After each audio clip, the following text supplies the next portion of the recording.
आज 10 दिसंबर का दिन है। दे रहे हैं बिठाओ सर, उनको दे रहे हैं। सर आज 10 दिसंबर का दिन है, वर्ल्ड ह्यूमन राइट्स डे है। आज मेरा फास्ट है। मैं इस हाउस में से ही ऐलान करके गया था कि I am on a fast today on eve of world human rights day to remember people of their duties towards people of Jammu and Kashmir. Sir, इससे पाक दिन मेरे लिए और क्या हो सकता है कि आज जब इस हाउस में इलेक्टोरल रिफॉर्म्स डिस्कस हो रहे हैं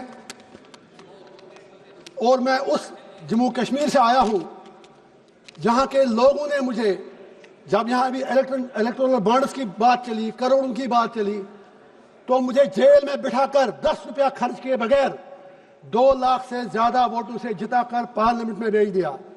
आज मैं उन अपने लोगों को इस पार्लियामेंट हाउस से शुक्रिया भी अदा करता हूं, सलाम भी करता हूं। और साथ ही मुझे नहीं पता बाकी मुल्क में कैसे इलेक्शन हुआ, लेकिन अपनी पार्लियामेंट्री कॉन्स्टिट्यूंसी में जिस तरह तमाम सरकारी एजेंसियों की गुंडागर्दी दबाव के बावजूद इलेक्शन कमीशन ने फेयर इलेक्शन करवाया और मैं जेल में रहते हुए जीत गया, मैं उसके लिए इलेक्शन कमीशन का शुक्रिया अदा करता हूं अपने लोगों की तरफ से। आप ताली मत बजाइए, मुझे आपसे अब 2 बातें करनी है।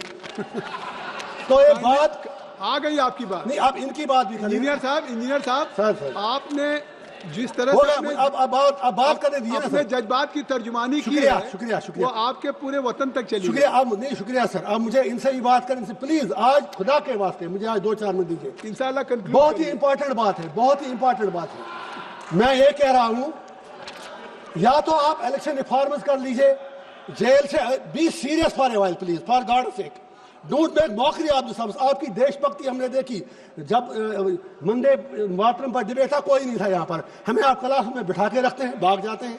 तो मेरा ये पॉइंट है, या तो एक ऐसा कानून लाइए आप कि आप जेल से किसी को लड़ने मत दीजिए, या अगर लड़ता है कोई तो फिर उससे कम से कम दुनिया में फिर बात बाहर निकलती है कि आप उनसे फिर पैसा लेते हैं। शायद ये चीज अच्छी बात नहीं है। उसी तरह आपने सर कौन सा कानून है, जब आपने डिलिमिटेशन कश्मीर में किया J&K में, तो कश्मीर में आपने सिर्फ 1 सीट बढ़ा दी, जम्मू खिते में 5 बढ़ाई, लड़ा दिया खुद को एक दूसरे से। और कहां पर देश में 5 MLA नॉमिनेट होते हैं। अब मुझे इंडिया अलायंस से 1-2 बातें करने दीजिए प्लीज। एक बात कह के खत्म करिए सर, खुदा के वास्ते प्लीज, हाथ जोड़ता हूँ आप सर, बोलने दीजिए ना। अरे सर प्लीज देखे ना, प्लीज देखे, बात तो सुनिए। मैं अभी त्योहार जा रहा हूँ, घर जा रहे हैं अपने, रहम तो कीजिए मुझ पर। भूख हड़ताल पे हूँ सुबह से, कुछ तो रहम कीजिए, बोलने तो दीजिए। मैं पप्पू यादव जी को मुझे उनका सम्मान है। सर सुनिए ना प्लीज, मैं वहां आऊंगा फिर। मैं ये इंडिया अलायंस से बात करना चाहूँ, आप फैसला कर दो। आप तो एक तरफ कहते हैं वोट चोरी होती है, आपके इंडिया अलायंस के पार्टनर जो हमारी स्टेट के बड़े लीडर हैं वो कहते हैं इलेक्शन फेयर हुआ, लेकिन दूसरी तरफ कहते हैं मैं इसलिए हारा क्योंकि वहां पर इस्लामाइजेशन और रेडिकलाइजेशन थी। उनके एमपीज यहाँ कहते हैं नहीं इलेक्शन फेयर हुआ, कुछ कहते हैं नहीं हुआ। आप आज ये फैसला कर लें, सिर्फ अगर वाकई आपको आगे डेमोक्रेसी को जिंदा रखना है तो इतिहास में सबक लेना जरूरी है। राहुल गांधी जी ने सही कहा एंटी नेशनल एक्ट, तो 1987 को मत भूलिएगा आप। 1987 में आपके सवाल आ गए, सैयद अली गिलानी, सलाहुद्दीन लोन, यासीन मलिक, उन सबको तशद्दुद किया, उनके मुंह में उनके आलू डाल दिए। वो सबसे बड़ा इंटरनेशनल एक्ट था, उसकी वजह से लोग वहां पर मिलिटेंट बने। उस इंटरनेशनल एक्ट की कीमत आज आपको चुकानी पड़ रही है पूरे कंट्री को, उसके लिए आपको भी जवाब देना है। मसूद साहब